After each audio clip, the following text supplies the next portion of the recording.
Le Grand Dialogue. Sigi Kafoba. Le Grand Dialogue, l'émission de débat du studio Tamani sur votre radio. Sigi Kafoba. Le Grand Dialogue. Déforestation est un phénomène qui inquiète beaucoup au Mali. Beaucoup de spécialistes interpellent l'État. Ils demandent au gouvernement de s'assumer et à la population de s'engager davantage pour que les arbres puissent être mieux protégés. Et on va en débattre au cours de ce grand dialogue. Nous avons 3 invités. Commandant Ousmane Sidibé, directeur du Centre de formation pratique forestier de Tabakoro. Tidiane Sangaré, directeur de la Société de gestion des concessions forestières et fauniques de Tamvoyage, et Mohamed Ag Acharom, analyste. Je suis Mohamedou Touré, chers invités, auditeurs et téléspectateurs de Studio Tamani. Bonsoir et bienvenue. Le Grand Dialogue. Alors, commandant Ousmane Sidibé, on parle généralement de déforestation et au Mali, le phénomène devient de plus en plus inquiétant. Selon vous, quelles sont les causes de ce phénomène dans ce pays ? Ok, bonjour. Je remercie d'abord Studio Tamani et tous ses partenaires de radio et télévision pour avoir organisé ce débat qui nous permettra de donner le maximum d'informations à nos populations et à l'opinion nationale. Et la déforestation, elle a des causes multiples. Mais ce qu'on ne peut pas nier, c'est que c'est l'homme qui est à la base de tout. Donc les causes profondes, c'est des causes anthropiques.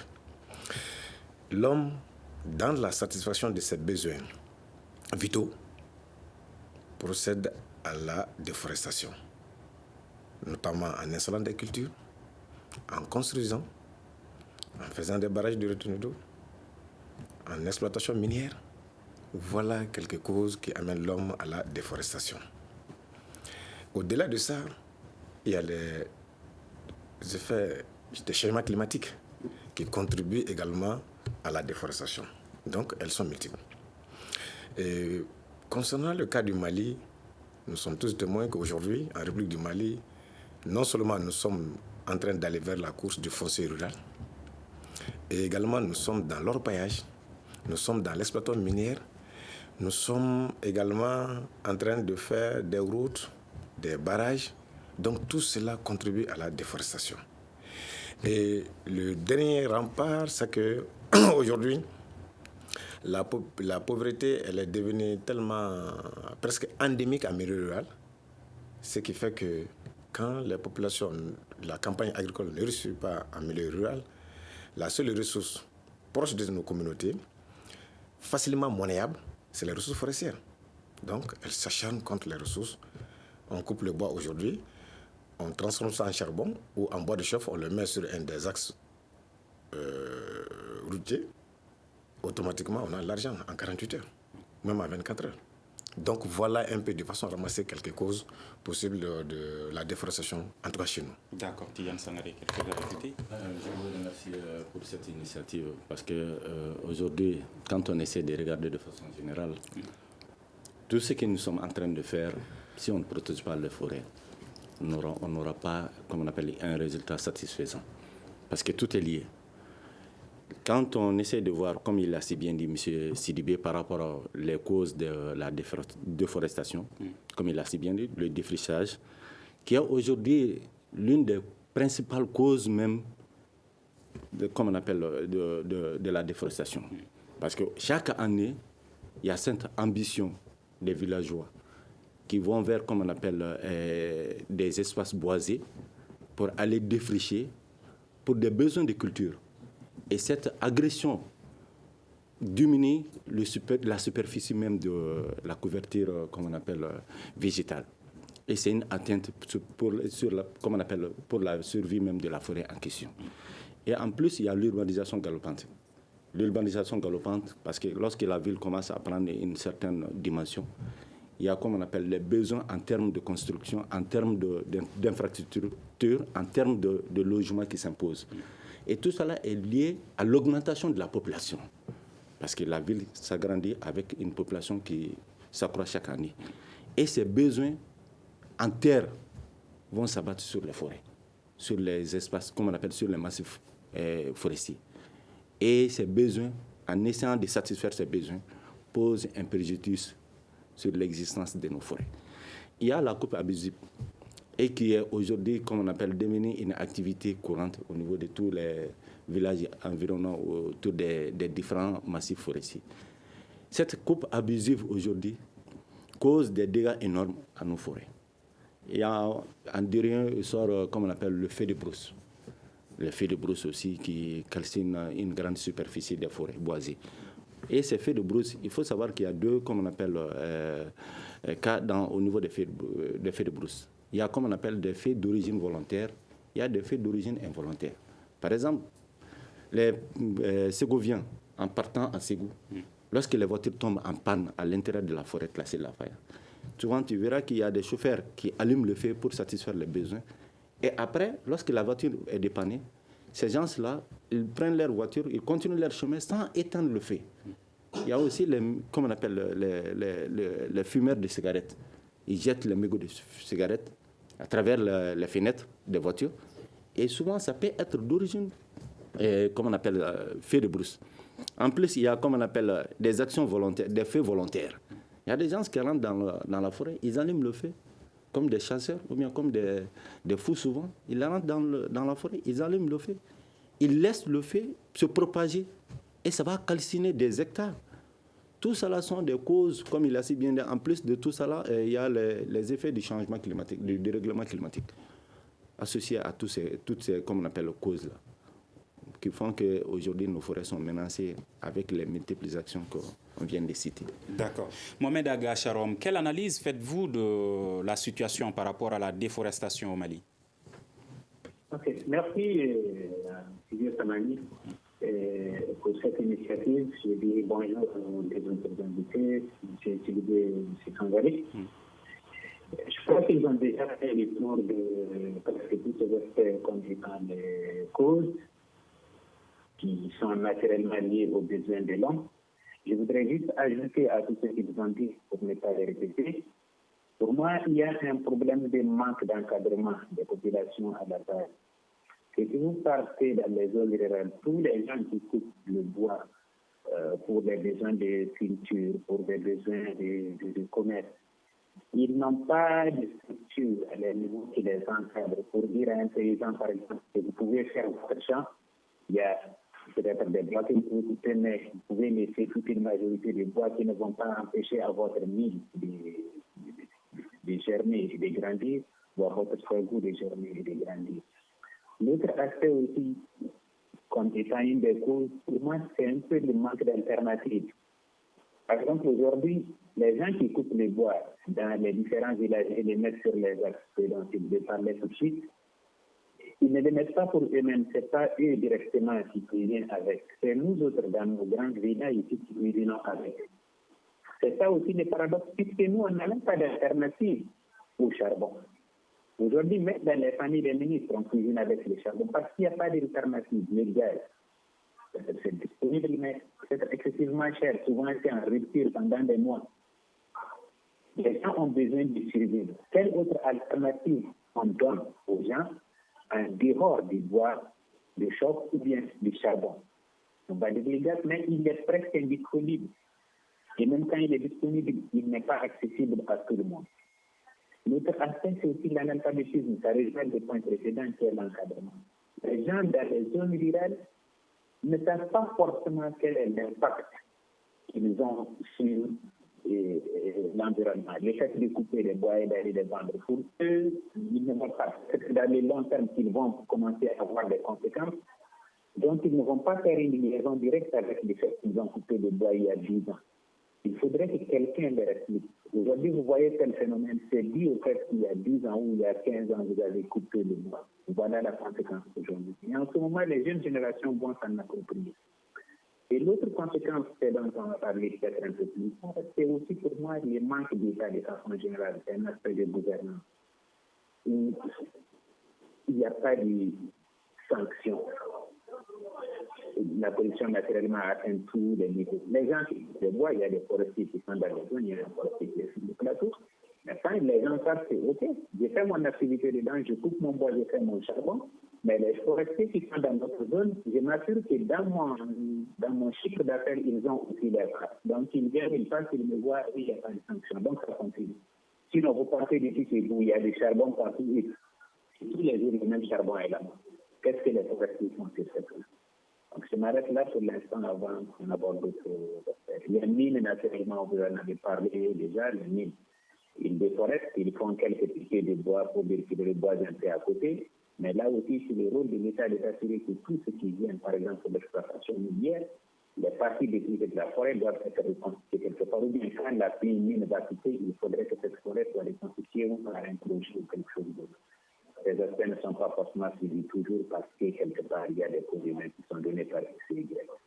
D'accord, Monsieur Acharom. Alors, commandant Sidibé, il vient de le dire tout de suite. On demande aux gens de ne pas couper les arbres. Est-ce qu'il y a une autre alternative qui leur est proposée? Oui, effectivement, il y a des alternatives. Je vous avoue que depuis l'indépendance jusqu'à nos jours, l'État n'a pas cessé d'amener des stratégies pour gérer durablement les forêts. Ne serait-ce qu'en créant dans chaque foyer des foyers améliorés. Donc, des équipements économes en matière de gestion forestière. Malheureusement, tout part des événements de mars 1991. Lorsque ce service-là était un service répressif, qui ne voulait pas qu'on coupe comme on est en train de faire aujourd'hui. Donc, ce service a été très mal vu. Et c'est ainsi que, après les événements de mars, les forestiers étaient vomis. On entendait même certains responsables politiques pendant leur campagne. Ils disaient sur les médias, en tout cas, si vous me donnez votre confiance, je vais supprimer certains services, notamment le service des eaux et forêts, les affaires économiques, tout ça là. Effectivement, après les événements de mars, nous l'avons constaté. Ce service a été carrément détruit par le politique malien. On ne parlait même plus du service des eaux et forêts. Je me rappelle très bien, nous on était encore étudiants, on a créé un ministère des zones arides et semi-arides. C'était pour dissoudre le service des eaux et forêts là-dedans. Après, comme cela ne suffit pas, on est parti avec le service des ressources forestières fauniques et halieutiques. Cela n'a pas donné les résultats escomptés. Après, il y a eu ce qu'on appelle la CAMOPA, où on a confondu tous les services du monde rural dans la même structure. Donc, là encore, nous avons disparu carrément. Et on ne parlait même plus du service des eaux et forêts, on parlait plutôt de la direction nationale de l'appui au conseil, de l'appui au monde rural, la direction de la réglementation du contrôle, la direction de l'aménagement et de l'équipement rural. Voilà les structures qui ont existé. Et les forestiers étaient éparpillés entre ces structures-là. Donc dans ça, on ne parlait même plus de la foresterie d'antan. Donc, toutes les bonnes pratiques qu'on avait avant les événements de mars, de gestion durable, avec tous nos projets, grands projets qui ont permis à ce qu'on préserve nos forêts jusqu'aux événements de mars, tout est parti dans l'eau. Et les populations, elles sont conscientes, je dis bien, elles sont conscientes du danger, parce que nous sommes les mieux placés pour le dire. Aujourd'hui, vous partez dans certaines communes, on va vous dire, personne ne touche à notre ressource. Ça existe déjà. Donc il y a déjà une prise de conscience. Mais je l'ai dit tantôt, que c'est la pauvreté. Ils te diront même que c'est vrai, ce que vous dites. Nous-mêmes, on est inconscients parce qu'on est là, ça fait des années. Il y a certaines espèces qui ont déjà commencé à disparaître, non seulement des espèces animales ou végétales, qu'on pouvait trouver tout juste derrière nos cases. Maintenant, on ne les trouve plus. Donc quand quelqu'un arrive à te dire ça, ça veut dire que déjà, il a eu une prise de conscience. Mais ils diront que, bon, en réalité, puisque nous n'avons rien, alors, donc, on est obligé de s'adonner à cette exploitation anarchique pour satisfaire nos besoins vitaux du moment. Maintenant, comme alternative, j'ai dit l'État a mené d'abord des dispositifs législatifs et réglementaires pour dire désormais que lorsqu'on doit exploiter en République du Mali, qu'il faut obligatoirement un plan d'aménagement. Et ce plan, c'est un document qui va retracer un peu toutes les activités qu'on doit mener dans la forêt pendant un temps bien donné, évidemment à travers des études. Il y a beaucoup d'études qu'on mène pour arriver à l'élaboration de ce document-là, notamment les études socio-économiques, les études d'inventaire forestier, qui est une méthode statistique qui nous permet d'évaluer une forêt sur pied sans couper quoi que ce soit. Et sur la base de cette étude, nous sommes en mesure de donner la quantité qu'on peut prélever dans cette forêt par an sans que cela ne porte préjudice au capital. Vous voyez déjà. Donc, l'État a mis dans la loi 10/028 du 12 juillet 2010 déterminant les principes de gestion des ressources du domaine forestier national, qu'on ne doit plus toucher à la forêt, qu'on ne doit plus exploiter la forêt sans ce document-là. Malheureusement, on ne s'est pas donné les moyens pour aller très rapidement à l'élaboration de ces documents-là sur le temps du territoire national. L'État est en train de faire des efforts là-dedans. Et des partenaires aussi sont venus, notamment la Société de gestion forestière et Mali Forest Center, comme tant d'autres. Ils ont tous dit, bon, nous sommes là, et on va accompagner l'État dans l'élaboration de ces documents-là, de plans d'aménagement. Donc ça, c'est déjà une alternative pour aller vers la gestion durable. Maintenant, au-delà de ça, alors, il y a également nos partenaires. Nous nous sommes dit, bon voilà, si nous estimons que c'est la pauvreté qui amène les populations rurales à cette exploitation anarchique, pourquoi ne pas les trouver d'autres solutions alternatives, notamment d'autres activités génératives de revenus, qui les permettront de tourner le dos un peu à la ressource forestière. Et là, je vous dis, sur ce plateau, que... On va parler tout de suite des activités. Okay. Est-ce que vous pensez que les alternatives qui sont proposées aux populations sont accessibles? Merci pour la question. Les alternatives proposées sont accessibles parce qu'il y a, comme on appelle, un premier point que j'aimerais souligner, c'est dû au fait qu'il y a cette, comme on appelle, mauvaise pratique qui est ancrée dans le comportement des riverains, des différentes forêts. Parce que depuis des années, ils sont, comme on appelle, ils ont pris la camisole d'exploitants. Ils vont vers les forêts, ils exploitent. Ils pensent que c'est uniquement dans ça qu'ils trouvent la satisfaction pour leurs besoins. Et c'est ce qui est un véritable coup dur. Aujourd'hui, il y a beaucoup d'alternatives, comme il l'a si bien dit, et ces alternatives sont accessibles. Par exemple, je prends le cas qui concerne notre société. Et dans l'application de nos activités, et comme on appelle, dans le cadre du partenariat public-privé qui nous lie à l'administration des eaux et forêts, il est dit que toutes les activités que nous allons réaliser dans la forêt classée de la Faya, je prends le cas de la forêt classée de la Faya, la priorité est donnée, par exemple, aux villages riverains. À chaque activité que nous allons réaliser, il faut aller vers ces villages riverains d'abord. Demander si toutefois les besoins, comme on appelle, que nous sommes en train de développer, il y a des compétences au niveau de ces villages-là qui peuvent, comme on appelle, exercer ces activités. Et par exemple, en dehors de ça, dans le cadre de leur politique de, comme on appelle ça là, de développement, et à travers les collectivités, il y a, comme on appelle, la priorité est accordée à chaque village d'exprimer ses besoins en termes d'activité et qui peut même être une solution définitive pour diminuer la pression sur la forêt.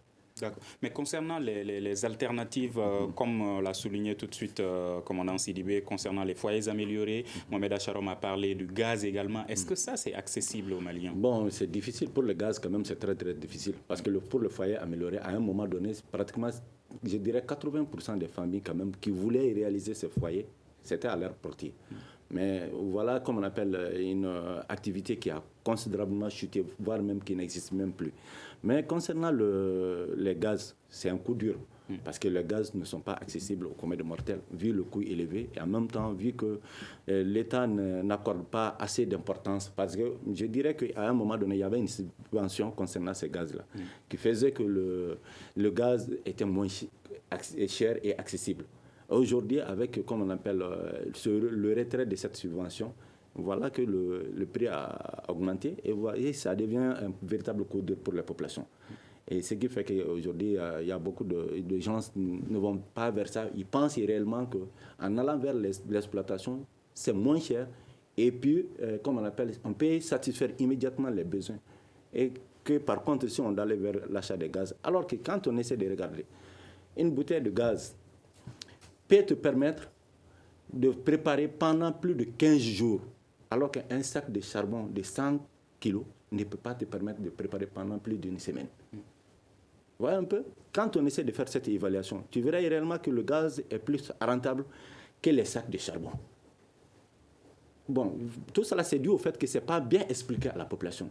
Si toutefois, il y avait, comme on appelle, des politiques de communication dans ce sens, essayer d'expliquer de façon très claire et rationnelle que le gaz est plus bénéfique, rationnel, que l'exploitation, comme on appelle, que l'utilisation de ces ressources naturelles aujourd'hui, surtout forestières aujourd'hui.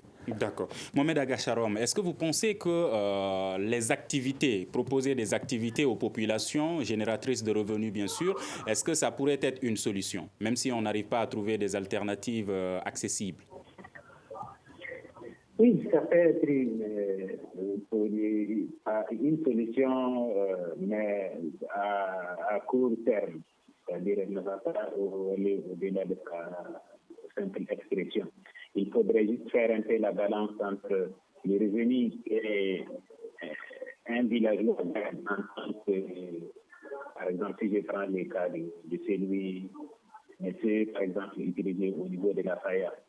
Quel est son revenu mensuel en tant qu'ouvrier ou en tout cas employé dans l'une de leurs activités? Quel est son revenu mensuel et annuel comparé au revenu qu'il gagne en étant un exploitant de charbon et en exposant ses sacs de l'autre côté? Il faut juste faire ce parallèle. Vous allez voir que tout de suite, lui-même, il va faire ses mathématiques et voir de quel côté il faudrait pencher ou bien cumuler les deux. Parce que le problème, c'est que souvent, oui, ce qu'il nous propose, c'est bien, mais il a tellement de charges qu'il faudrait qu'il cumule une autre activité à ça pour pouvoir subvenir vraiment à ses besoins de tous les jours. Donc, c'est des solutions, ça peut aller vers ça, mais il faut faire quelque chose de plus vraiment significatif. Pour moi, au-delà, il faudrait briser la chaîne du besoin. Puisque les gens, ils s'adonnent à cette activité puisqu'elle est rentable. Elle est rentable pourquoi? Parce qu'elle est demandée. Les sacs de charbon de 50 kg, ils coûtent 4 000 ou 5 000 francs. C'est cher, c'est rentable. Il y a même des gens ici à Bamako qui ont fait des gens un business. Ils vont aussi, même dans les villages, ils voient avec les gens avec lesquels ils sous-traitent, ils chargent les camions. Donc c'est un business. Il y a une demande. C'est cette demande-là qu'il faut anéantir à la base. Quelles sont les zones consommatrices, par exemple, de charbon? Puisqu'on est en train juste de parler de l'aspect charbon, il y a vraiment beaucoup d'autres aspects. Et l'aspect charbon ne concerne que le bois, qui a aussi un impact par rapport à la faune qui vit dans ces forêts-là qui sont détruites. On ne va pas peut-être aborder ça. Donc c'est cette chaîne qu'il faut briser. Il faudrait que la demande soit moindre. Et la demande peut être moindre que quand les gens auront, dans les grandes villes qui consomment le charbon, que les gens aient des alternatives viables qui leur permettent de ne plus avoir besoin de charbon. Ou même si les gens ont besoin, avec un sac, vous pouvez faire par exemple 6 mois chez vous. Donc là, vous allez diminuer votre quantité de consommation. Et si vous diminuez votre quantité de consommation, il n'y aura plus de demande. Donc c'est lui qui exploite sa forêt de l'autre côté. Il va essayer de couper le bois parce que personne ne va le payer. Là, les bois vont payer. Donc il faut couper vraiment la demande. Et l'autre aspect, les foyers améliorés, je me rappelle, on était ici quand il y avait ces foyers améliorés. Il y en avait dans toutes les familles. Qui a détruit ça? M. Sidibé disait tout de suite que ça a été détruit par les politiques, c'est-à-dire la gouvernance. Parce qu'ils ne gagnent rien dedans. Ce n'est pas leur objectif que les forêts se détruisent. Donc ils ont détruit un système peut-être qui ne les arrange pas, ils ne gagnent pas dedans. Pourquoi ne pas revenir à ça? Puisque le rôle du protecteur de la famille incombe déjà à l'État qui est le propriétaire de la terre, au-delà des paysans. C'est l'État qui doit protéger l'environnement pour conscientiser les utilisateurs individuels, c'est-à-dire moi, les paysans à Sédou, les paysans à Fana, les paysans à Koulikoro, à Sikasso, autre chose. Si même l'État qui met en place des politiques qui ont commencé à donner du fruit, l'État s'y retire et laisse les gens détourner à l'ancienne méthode, c'est vraiment pas très encourageant et c'est vraiment inquiétant. Monsieur Sidibé, il y a le manque d'encadrement et même souvent une complicité des agents des eaux et forêts qui est également dénoncée. Oui, effectivement, comme je t'ai dit, je dis après les événements de mars, là, les forestiers même avaient le complexe de porter la tenue. Donc l'encadrement s'est effrité depuis 1991. C'est tout dernièrement dans les années 2012 que le forestier a commencé à porter la tenue. Parfois même dans la ville, il y a certains qui nous demandent, mais ça c'est quel corps ça? Imaginez, un des plus vieux corps de ce pays. Donc, l'encadrement a commencé à baisser les bras parce qu'ils avaient peur d'aller vers cette population que nous prenions comme des ennemis. Alors qu'on doit être des amis. Maintenant, si tu vois un peu l'encadrement, je suis d'accord avec Acharon, l'encadrement n'est pas là parce que également quand tu prends ce corps-là, sur l'état du territoire national, on ne dépasse pas 700. Et ces 700-là, il y a les grands malades, il y a les partout, le Mali. Pour tout le Mali. 700 800 agents des eaux et forêts. Okay. Donc, je suis d'accord avec eux que quelque part, l'encadrement va faillir. Ça, c'est évident. Et si tu vois un peu en termes de recrutement dans la fonction publique, nous avons tendance à nous comparer avec les autres services paramilitaires. Imaginez un peu les avis de recrutement au niveau des autres services paramilitaires, c'est en termes de milliers. Mais aux eaux et forêts, c'est en termes de dizaines. Chaque année. Chaque année. Moi, l'année où, je l'ai dit dans un truc très récent, l'année où moi j'ai été recruté à la fonction publique, on était 3. L'année dernière, c'était une trentaine. Vous voyez ce que ça fait? Et comparez ça aujourd'hui au recrutement dans les autres corps paramilitaires que je ne citerai pas de nom ici, vous allez voir un peu la grande. Et on veut que cet encadrement soit sur le plan. Donc c'est un peu la politique malienne en la matière. J'ai dit, tant qu'on n'aurait pas réussi à ça, on n'aurait pas atteint cet objectif de renforcement, non seulement de l'effectif du service des eaux et forêts, l'encadrement va toujours faillir. Sans compter les moyens qu'on ne met plus à notre disposition. Nous étaient certains partenaires au développement. Peut-être il y a des actions des eaux et forêts qui ont marché, qui n'allaient pas marcher. Donc, complicité des forestiers. Je dis, dans tous les corps aujourd'hui, il y a des brebis galeuses. Ce n'est pas seulement le service des eaux et forêts. Et dans ça, comme on aime le dire et que tout le monde s'est approprié de ça, c'est l'adage forestier qui dit que l'arbre ne doit pas cacher la forêt. Le forestier qui est là, qui n'a aucun moyen, assis en brousse, avec son salaire, il voit qu'il ne peut rien contre ces braves populations. Lui, il est seul. Il ne pourra rien contre eux. Finalement, il risque d'être leur complice. Ça, c'est une réalité qu'on ne va pas cacher. Mais j'ai dit au-delà de ça, si les forestiers n'étaient pas en train de monter la pression, ce qu'on a aujourd'hui, on ne va pas l'avoir. Parce que déjà, le politique malien n'est plus derrière le forestier. Justement, est-ce qu'on a même une forêt aujourd'hui au Mali? On a des forêts. Si tu vois aujourd'hui qu'il y a tant de voyages qui est intéressé par... Parce qu'on a 70 000 hectares quelque part, à quelques cinquantaines de kilomètres de Bamako. Et il a dit que la Faya, la population, j'ai dit, nous avons déjà une expérience par rapport à la Faya. J'ai eu la chance de gérer la Faya. Quand j'arrivais avec... il y avait à peu près 250 femmes qui étaient dans la forêt en train d'exploiter du bois et du charbon. Elles ne connaissent que ça. Elles ne savaient rien faire si ce n'est pas l'exploitation du bois. Mais avec la coopération suédoise, ils sont venus avec le maraîchage, l'embouche bovine, les organiser en coopérative, qu'on appelle le Fayaton, qui fait la fierté du service des eaux et forêts et de la coopération suédoise aujourd'hui. Parce que ces bonnes dames ont arrêté carrément d'exploiter le bois et du charbon comme source de revenus. Et aujourd'hui, c'est qu'elles gagnent dans ce truc-là, dans ce périmètre maraîcher, qui ne fait qu'à peu près 2 hectares seulement sur les 70 000 hectares. 2 hectares seulement sur les 70 000 hectares, et on est arrivé à faire sortir ces bonnes dames de cette forêt. Et aujourd'hui, leur état nutritionnel a été amélioré parce qu'ils produisent des produits agricoles là-bas sans engrais. Ensuite, elles arrivent à payer la scolarité de leurs enfants. Elles s'habillent correctement. Elles arrivent à payer. Donc, ça fait une rentrée d'argent dans Kassala aujourd'hui. Ce qui n'existe pas dans un passé récent où elles allaient payer leurs condiments à Baguineda. Donc, ça, c'est un cas qui est là, pas le temps. Donc, il faut que l'État aille vers ça aujourd'hui. Comme ça, s'il y a peu de producteurs de charbon, ce que Sangaré a dit, que le gaz coûte moins cher que le charbon, les gens vont faire cette analyse-là et la tendance va être renversée. Parce que si tu vois qu'il y a très peu de producteurs de charbon en brousse, maintenant, ceux qui produisent, ils sont intéressés par d'autres activités génératrices de revenus, il y aura très peu de charbon sur le marché de Bamako ou de Ségovia. Et en ce moment, les gens vont dire, bon, maintenant, puisque le charbon coûte très cher maintenant, qu'est-ce qu'il faut payer? C'est parce que le charbon coûtait moins cher à un moment. Voilà pourquoi les gens ont tourné le dos au gaz. Si aujourd'hui, on arrive à amoindrir l'exploitation du bois pour faire du charbon, vous allez voir tout de suite que les gens vont faire la liaison. Que mieux vaut payer du gaz. Il y en a qui ont commencé à le faire. En commune 3, nous avons sensibilisé, quand j'étais directeur du district de Bamako, nous avons eu à discuter avec certaines bonnes dames ménagères. Elles nous ont dit, ce que Tiana a dit, qu'effectivement, pour elles, le gaz vaut mieux qu'un sac de charbon. Ah, j'ai dit d'accord, ça veut dire que nous sommes en train de gagner un pari déjà. Et si, comme je l'ai dit, s'il y a très peu d'exploitants en brousse, c'est qu'il y aura moins de charbon sur le marché, les gens vont aller vers le charbon. Il n'y a pas seulement que le gaz. Je vous dis, aujourd'hui, il y a des Maliens qui ont amené une technologie en République du Mali qui ont tout juste besoin de l'accompagnement de l'État. Je parle de la société Irimex.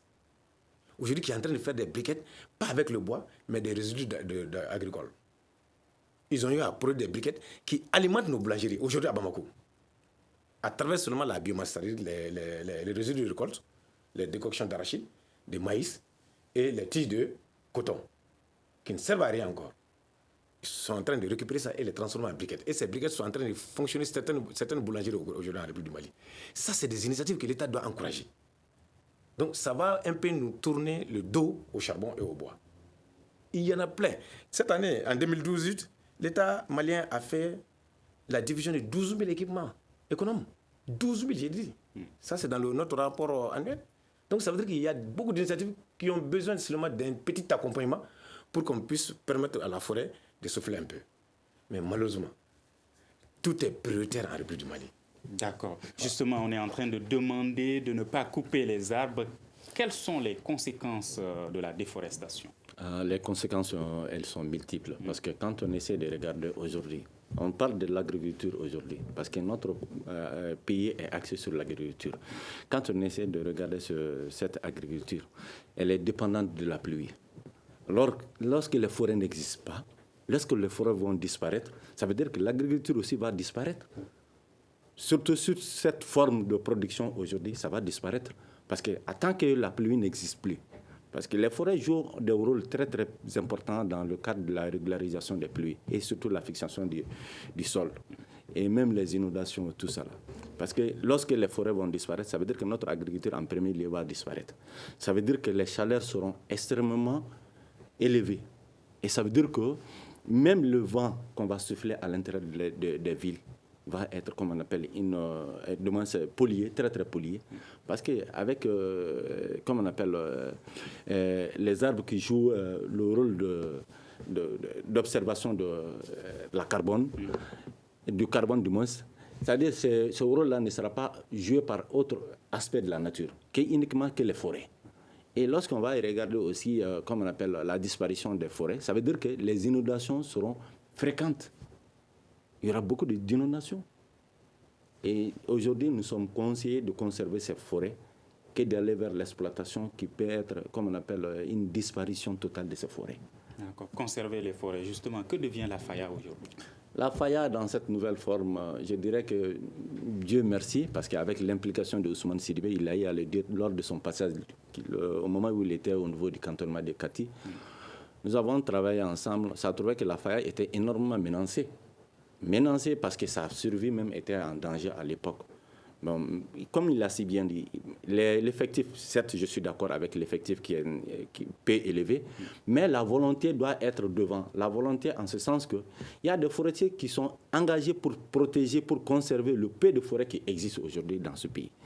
Et lorsqu'on donne la possibilité à ces gens-là, ils peuvent mieux mettre en exergue leur idée qui peut être une solution pour ces forêts. Aujourd'hui, par rapport à la FAYA, Dieu merci, parce qu'il y avait des gens qui étaient dévoués pour sauver ces forêts et qui étaient engagés pour nous accompagner dans nos activités. Certes, nous sommes, comme on appelle, du secteur privé. Nous n'avons pas cette technique de gestion forestière comme le service des eaux de forêt. Mais il y a eu, comme on appelle, une conjugaison d'efforts dans ce sens de conservation de la forêt. Aujourd'hui, la FAYA, à l'époque, en 2013, il y avait plus de 1000 fours de carbonisation. On voyait des perches à l'intérieur de la forêt. Mais il a été une véritable solution parce que c'est lui, avec ses agents, il est rentré dans la forêt. À chaque fois qu'il voyait ces perches, il coupait ces perches. C'était pour empêcher ces exploitants d'aller prendre les perches coupées. En même temps, il y a eu des cas d'emprisonnement. Bon, ça a été une solution pour diminuer les pressions, les multiples pressions sur la FAYA. Dieu merci, la tendance commence à changer parce qu'il y avait beaucoup d'espaces, comme on appelle, dénudés complètement à l'intérieur de la forêt. Ces espaces commencent à être denses aujourd'hui et quelques animaux commencent à signer leur retour. Dieu merci, grâce au partenariat public-privé et surtout avec l'implication de certains cadres forestiers, la FAYA commence à avoir, comme on appelle, sa nouvelle vision. D'accord. Quelle utilité des arbres? Est-ce que la population est consciente de cela? On va écouter certains Bamakois qui donnent leur point de vue sur la question. Aujourd'hui, on est dans le problème d'insuffisance de pluie, c'est dû au déforestage. Tous les arbres qui sont aux alentours de Bamako ont été coupés. Même la seule forêt sacrée qui est avec le FAYA est détruite. Et c'est que le problème surtout, qu'on doit dire aux agents des eaux de forêt. Quand on fait les permis de coupe, à qui que ce soit, de couper 100 arbres, doit planter 200 ou 300 pour qu'il n'y ait pas de déforestation. Mais c'est ce que les gens ne suivent pas. On coupe, on passe. on laisse l'espace vide. Donc ça ne peut pas régénérer. Si les gens peuvent demander à tous les Bamakois qui sont là de planter 2 arbres devant leur porte et les entretenir, ça va diminuer un peu le problème qu'on a aujourd'hui. Les arbres sont très utiles. C'est vrai que je n'ai jamais planté d'arbres, mais je connais son importance. Parce qu'il fait très chaud maintenant et on s'assoit sous les arbres. Ceux qui coupent les arbres n'ont toujours pas compris leur utilité. Je pense que nous devrons tous nous mettre à les planter, car sans les arbres, dans l'environnement, ça ne va pas. Je fais du reboisement et j'appelle tout le monde aussi à faire du raboisement. Mohamed Agacharom, que pensez-vous de cette proposition d'un des interlocuteurs tout de suite qui demande la plantation de 200 arbres pour chaque exploitant qui va couper 100 arbres? Oui, je suis tout à fait d'accord avec lui, puisque à défaut d'arrêter la coupe, il faudrait parallèlement planter. Je me rappelle, il y a toujours un événement par rapport à la responsabilité de l'État. Quand nous, on était au premier cycle, il y avait un système qui était dans les écoles qu'on appelle la ruralisation.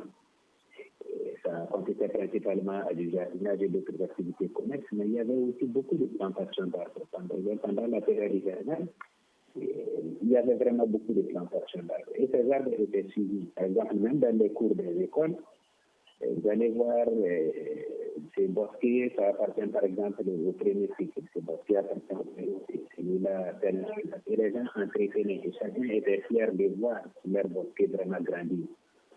Tout ça a disparu. Aujourd'hui, on a souvent, chaque année, il y a la journée, je crois, de l'environnement ou une journée. Je me rappelle l'année passée, c'était contre quelque chose où on dit que j'ai envie de planter des arbres. On va faire des vidéos et des sketchs à la télé avec un ministre qui sort un grand reportage. Mais les arbres plantés, on ne nous les montre pas l'année suivante. Est-ce que cette quinzaine aujourd'hui est utile? Est-ce qu'elle arrive à mobiliser, à sensibiliser? Est-ce que le résultat est perçu? Le résultat n'est pas perçu puisque c'est un problème de suivi. C'est-à-dire dans ce pays, on parle d'une chose, on fait un grand boom à la télé et le lendemain, tout le monde oublie ça. On plante un arbre, il faut le suivre, le faire grandir jusqu'à ce qu'il puisse s'auto-protéger.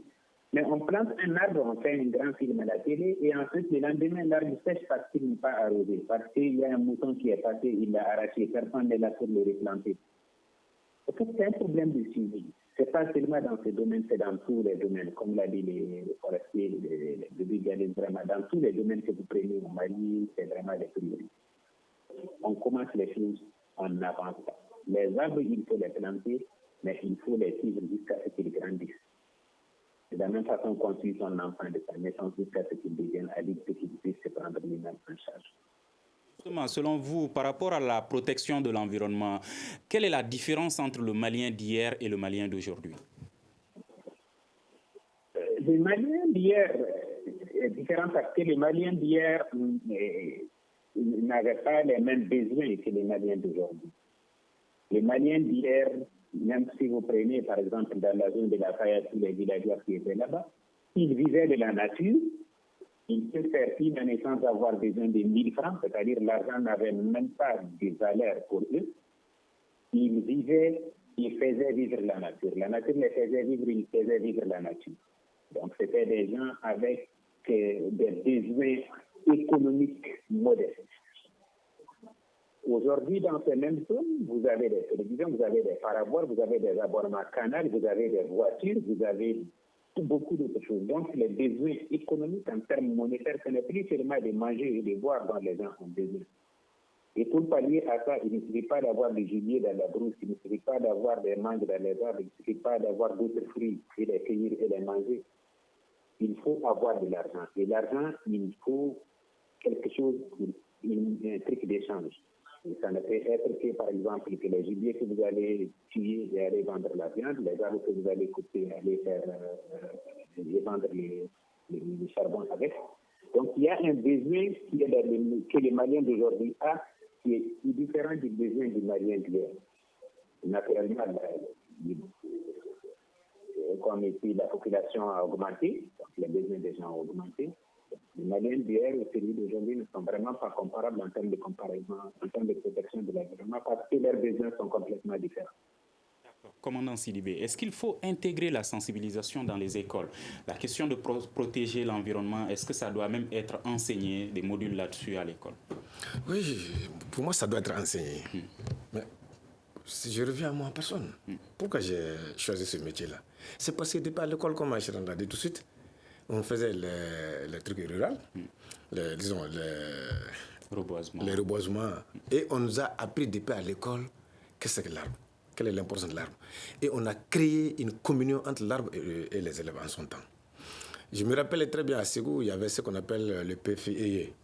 C'était un programme environnemental où dans toutes les écoles à Ségou, vous allez voir qu'il y a des plantations dans les écoles. Et moi, j'ai eu la chance même d'être formateur dans ce programme-là. Donc, c'est là où on donnait toute l'importance à l'enfant, de l'arbre à l'enfant. Et on a grandi avec. Voilà pourquoi nous avons choisi ce métier-là, qui est un des métiers les plus nobles sur cette planète. Comme Tian l'a dit, sans arbre, il n'y a pas eau. S'il n'y a pas eau, il n'y a pas agriculture. S'il n'y a pas agriculture, il n'y a pas nourriture. S'il n'y a pas nourriture, il y a insécurité. Vous voyez la liaison, la grande liaison. Donc, aujourd'hui, moi, je dis qu'il faut qu'on aille vers ces écoles-là. Faire une refondation de l'homme, du nouveau homme malien en matière de protection de l'environnement. Ça veut dire quoi? Nous avons pris, dans un passé récent, il y a un ministre qui avait amené une idée pour dire que désormais, en République du Mali, on demande aux maires que chaque fois qu'il y a mariage, que le maire demande aux mariés de planter l'arbre des mariés. Ils vont sur un espace vert à Bamako ou dans nos grands centres, ils plantent les 2 arbres. Et ils seront tenus de suivre les 2 arbres dans leur évolution. Maintenant, quand le foyer arrive à avoir un enfant, avant d'établir l'acte de naissance aussi, qu'on plante l'arbre au nom de l'enfant. Donc, les parents vont amener l'enfant devant l'arbre pour dire que voici ton arbre. Et l'enfant et l'arbre vont grandir ensemble. Donc, depuis à bas âge, l'enfant va avoir de l'amour envers l'arbre. Donc, voilà pourquoi je suis d'accord qu'on ramène ce débat-là au niveau de nos écoles. Et moi, j'ai fait le mouvement pionnier. Dans nos camps pionniers, c'est là-bas on nous a appris comment faire les foyers améliorés dans nos villages. Nous, on partait pour former nos mamans comment faire un foyer amélioré à travers sur la base de l'argile. Vous voyez déjà. Donc, nous avons commencé à faire ça depuis à bas âge. Et il va falloir revenir à ça. Et pour un peu vous dire, comme la question a été adressée à Jeanne, les conséquences du déboisement, de la déforestation.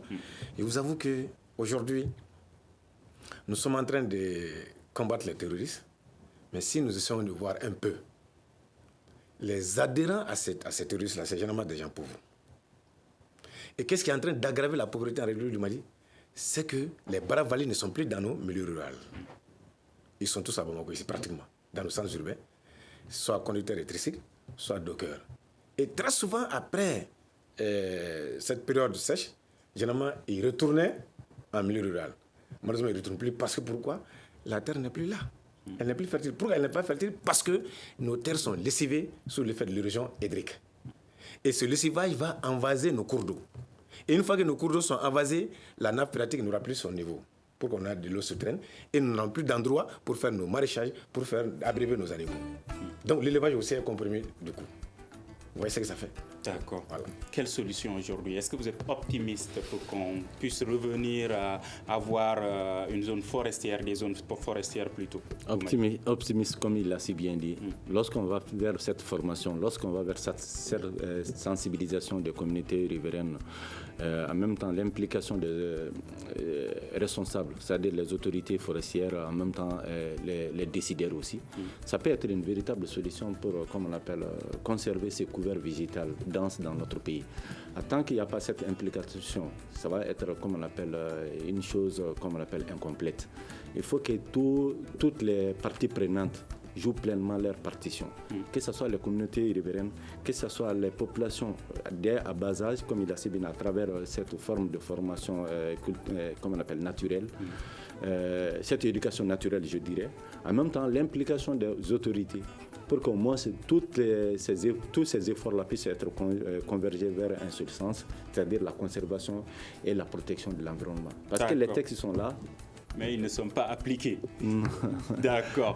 Merci. Et je rappelle que selon la FAO, plus de 100 000 hectares de forêts sont détruites au Mali par an. Merci à nos 3 invités, commandant Ousmane Sidibé, directeur du Centre de formation pratique forestier de Tabakoro, Tidiane Sangaré, directeur de la Société de gestion des concessions forestières et fauniques de Tamvoyage, et Mohamed Ag Acharom, analyste. Je suis Mohamedou Touré, à la régie vidéo et audio Peting Diara et Mamadi Keïta. À demain pour un prochain numéro du Grand Dialogue de Studio Tamani. Le Grand Dialogue. Le Grand Dialogue, l'émission des débats du Studio Tamani sur votre radio.